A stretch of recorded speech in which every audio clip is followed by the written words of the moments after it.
And he won it because he exposed something that I wasn't aware of. But a lot of large corporations were using a loophole to not pay transfer tax when they sold real estate. This is Las Vegas Real Estate Now with local real estate expert Harvey Blankfeld. I want to talk a little bit about one of our friends of the show. The guy's been on the show a number of times. I quoted him for years and years and years, that being Eli Segal at the Las Vegas Review-Journal. And he recently got promoted this past April. He's now one of their investigative reporters at the RJ. And he's a great guy. He's been on the show a number of times. And real estate used to be his focus, and he also did other things too, but now he's doing more general stuff.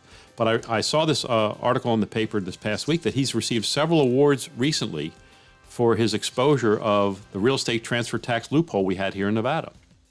And apparently, and I was reading through the article, and apparently what happened was, well, first of all, he's won a number of awards. He recently won the Excellence in Financial Journalism Award from the New York Society of CPAs.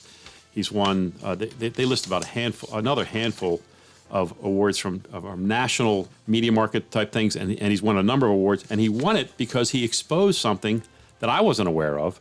But a lot of large corporations were using a loophole to not pay transfer tax when they sold real estate.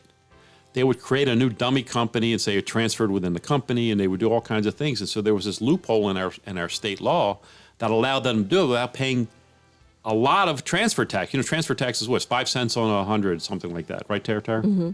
And so what happens is they sell these huge numbers of properties and they don't pay any tax on it. $27.5 billion worth of transactions in the area comprising roughly 24 sales.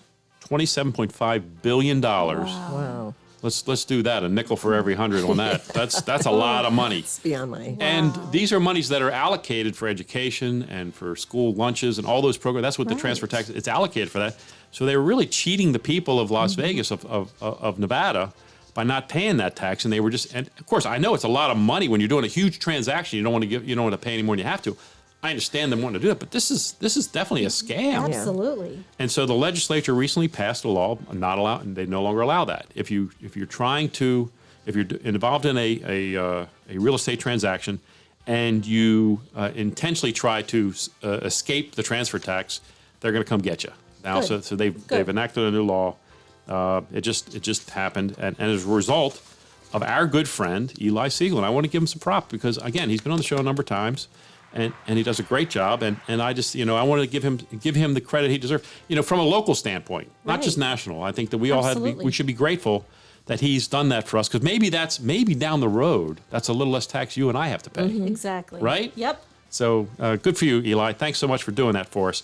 You've been listening to Las Vegas Real Estate Now. If you ever have a question about real estate or any of the other topics we cover, just call me off air or text me at 702-203-1165. You can also check us out on the web at lvrealestateradio.com or on our handle on social media at lvrealestateradio.